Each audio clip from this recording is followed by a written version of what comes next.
Vamos a hacer una encuesta en vivo.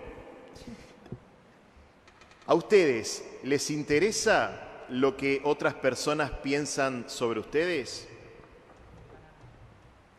Qué pregunta, ¿eh? Ninguno me dice sí, completamente convencido, y tampoco me están diciendo no, completamente convencidos. Porque la pregunta es un poco tramposa también, ¿sí? Porque uno, ¿qué diría?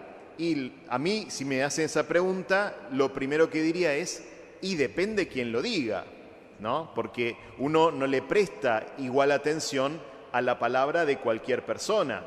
No es lo mismo algo que me dice un desconocido a algo que me pueda decir mi hijo, qué sé yo. Son cosas, situaciones distintas. Pero es verdad que a veces no sabemos bien cuál es el límite del lugar que tiene lo que otros piensan en mi vida, ¿sí?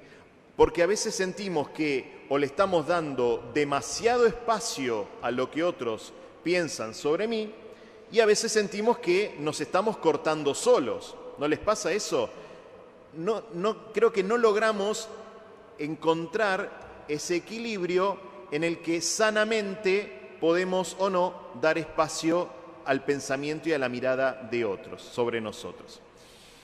En este tiempo, durante el año que comenzamos la semana pasada, yo les decía, no estamos contemplando ningún misterio en particular de la vida de Jesús, sino que tratamos de ir recorriendo el Evangelio para ver si se nos pega algo del estilo de Jesús, ¿no? Entonces, me haría esta pregunta a partir de las lecturas de hoy. ¿Qué lugar le da Jesús a lo que otros piensan sobre él? Porque ahí se aprende, ¿o no?, mirándolo a Jesús. ¿Ustedes qué piensan? ¿Jesús le da importancia a lo que otros piensan de él? ¿Sí o no? También depende. Porque, por ejemplo, ¿se acuerdan? Fariseos y escribas, por ejemplo, dicen de Jesús que expulsa a los demonios por el poder de Belcebú. Jesús es un endemoniado, según fariseos y escribas. Jesús se engancha con eso, duda, dice, no seré un endemoniado porque esto están diciendo. No, para nada. Jesús tiene bien claro quién es Él, cuál es su misión, y entonces a estas personas que dicen esto y encima Él sabe que lo dicen un poco maliciosamente. ¿Se acuerdan que Jesús siempre, cuando lo quieren poner a prueba, Jesús toma una actitud distinta? Bueno, no se engancha con lo que estas personas opinan acerca de Él. Pero sí podemos decir, Jesús, por ejemplo, se interesa por lo que sus discípulos dicen de Él. El texto más conocido. ¿Y ustedes, quién dicen que soy yo? ¿No? Jesús les pregunta a sus discípulos qué es lo que piensan acerca de Él. No porque necesite cambiar de opinión Jesús, sino me interesa lo que ustedes opinan sobre mí. Pero, por ejemplo, en el Evangelio de hoy tenemos la voz de Juan el Bautista hablando sobre Jesús. ¿Qué dice Juan sobre Jesús? Este es el Cordero de Dios que quita el pecado del mundo. Juan el Bautista está indicando una de las miradas más importantes sobre la misión de Jesús. Jesús es aquel que viene a cargar con el pecado de la humanidad para traer vida y vida en abundancia. Y se acuerdan que, por ejemplo, en el tiempo de Adviento, antes de la Navidad, hemos escuchado que Jesús dice sobre Juan: no ha nacido un hombre más grande que Juan el Bautista. Es decir, para Jesús, la voz, la palabra de Juan era una palabra muy importante. Es decir, Juan el Bautista es otro que es escuchado por Jesús. Y sobre todo, ¿cuál es la voz que Jesús sí o sí siempre escucha? ¿Qué les parece? La voz del Padre. ¿Se acuerdan? El fin de semana pasado celebramos el bautismo del Señor. La voz del Padre en ese momento, ¿qué decía sobre Jesús? Este es mi Hijo muy amado, ¿no? Y yo creo que ahí, en esa palabra del Padre, está la clave, el secreto de Jesús, porque Jesús va discerniendo su camino de cara al Padre. ¿Se acuerdan que Jesús siempre lo vemos con la gente, con multitudes, qué sé yo, haciendo cosas, pero en algún momento Jesús, ¿qué hace? Se retira, se va, se escabulle, ¿y qué va a hacer? Va a encontrarse con el Padre, va a orar. ¿Ven? Entonces, ese encuentro con el Padre, para mí, es el secreto de Jesús. Ahí Jesús va descubriendo cuál es su camino, porque había muchas formas de ser el Mesías. Bueno, Jesús va descubriendo cuál es la voluntad del Padre para ser obediente, como dice la carta a los Hebreos, en ese encuentro de tú a tú con el Señor. ¿Ven? Entonces, para Jesús también hay voces que se escuchan y hay otras que se desestiman, ¿no? Bien, ¿qué podemos aprender nosotros de este estilo de Jesús? Bueno, aprender primero esto, que no se trata de todo o nada, que hay voces que vamos a recibir y hay voces que no vamos a recibir. Me parece que acá este primer consejo o tip, si quieren, es justamente no caer ni en la indiferencia ni en la dependencia. ¿A qué me refiero? Yo puedo vivir indiferente a lo que cualquier persona me quiera acercar acerca sobre mí, ¿sí? Yo no escucho a nadie que venga a opinar sobre mí, ¿no? Bueno, es un poco soberbio. ¿Por qué? Porque puede pasar que yo esté ciego a alguna realidad y necesito también de la voz de otro. Si yo vivo indiferente a la voz de otro, ¿cómo, por ejemplo, vamos a vivir desde la fe la corrección fraterna? ¿Qué es la corrección fraterna? Es la palabra de un hermano que con amor me viene a decir, che, esto por ahí podría ser de otra manera. Si yo tomo la actitud de ser indiferente a cualquier voz, a lo que cualquier persona opine de mí, que eso está muy de moda, ¿vieron?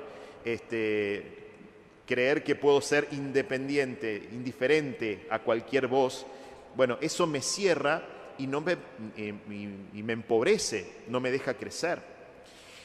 Pero por otro lado, tampoco caer en la dependencia de la palabra del otro. ¿Por qué? ¿Qué es la dependencia? Es estar tan inseguro interiormente que todo el tiempo necesito validarme delante de la mirada de otro. Y entonces empiezo a preguntar, che, ¿vos me ves bien a mí? Che, yo soy bueno, perdóname, ¿vos pensás que yo trato mal a la gente? Discúlpame, ¿vos qué crees de mí? Bueno, y empezamos todo el tiempo a validarnos delante de los demás. Y entonces, este tipo de personalidades, ¿qué hacen? Estamos como las veletas, ¿viste? Que para donde va el viento, según lo que me dicen, yo voy haciéndome una idea de mí mismo. ¿Ven? Ni la indiferencia ni la dependencia. Habrá voces que asumimos y otras que no. Ahora, segundo tip. ¿Cuál es el criterio para decir yo esta voz la escucho y esta voz no la escucho? No es caprichoso. Yo creo que las voces que estamos convocados a escuchar tienen que tener 3 características.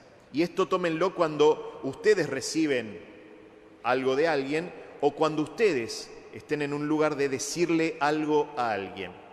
Las voces que hay que escuchar, y creo que son las voces que escucha Jesús, tienen 3 características. Primero, son voces que tienen verdad, ¿sí? Voces que tienen verdad. No la verdad absoluta, ¿sí? La verdad absoluta es solo Dios. Pero, cuando alguien me hace una corrección, cuando alguien me dice algo, o cuando yo tengo que decirle algo a alguien, lo primero que tengo que discernir con sinceridad es qué parte de verdad me están diciendo. Porque me puede molestar, me puede dar bronca, pero reconozco que algo de verdad tiene. ¿No les pasa eso? Que a veces te da más bronca, decir, tiene razón, ufa, yo quería que el otro esté equivocado, no, y tiene algo de razón. Bueno, las palabras que tenemos que escuchar son palabras que tienen verdad. Préstenle atención, prestémosle atención a las palabras que tienen verdad. Porque aunque nos caiga mal, aunque nos incomode, a veces podemos quedarnos encerrados en los que nos endulzan los oídos, en los que se crean un relato sobre las cosas, pero con eso no crecemos nunca, ¿sí? Aunque me incomode un poquito, si la palabra tiene verdad, escúchala. Segunda característica de la palabra que tenemos que recibir de otros, o a la que le tenemos que prestar atención, es la palabra dicha con prudencia. ¿Qué significa? Que cuando yo hablo con otro, no siempre le tengo que decir todo en el mismo momento y de golpe, ¿no? La palabra que yo dirijo a otro, y si alguien me dirige una palabra con prudencia, ¿sí? Es decir, yendo con tacto, ¿sí? Yendo de a poco, diciéndome lo justo y necesario, esa palabra la tengo que escuchar. Porque a veces nos enganchamos con otras palabras que no son prudentes. ¿Cuándo una palabra no es prudente? Cuando nos enganchamos en el chisme, cuando por decirle algo al otro empiezo a traer cosas de los demás, cuando es una palabra que no tiene en cuenta si el otro la puede recibir o no. Entonces yo soy muy sincero. Bueno, hay que ver, ¿sí? Hay que ver, porque a veces la sinceridad puede reventarlo al otro, ¿sí? No todos estamos preparados para escuchar todo en cualquier momento. ¿Ven? La prudencia es, a ver, ¿esta persona puede recibir esta palabra que yo le voy a dar? ¿El otro me está diciendo algo con prudencia, ¿sí? Atendiendo a nuestro proceso? ¿Se entiende esto? Y la tercera característica, creo yo, de la palabra que tenemos que recibir o dar, es la palabra que está dicha con amor. Porque, por ejemplo, en el caso de la corrección fraterna, si alguien me dice algo, pero me lo dice para enrostrarme que me equivoqué, si me lo dice como un modo de revancha, si me lo dice para defenestrarme, para humillarme, eso no es corrección fraterna, ¿sí? Sacarme las ganas de decirle algo al otro, eso no es corrección fraterna, porque la palabra que estamos llamados a recibir y a dar es la palabra dicha con amor. Esto significa que es la palabra que busca que todos crezcamos.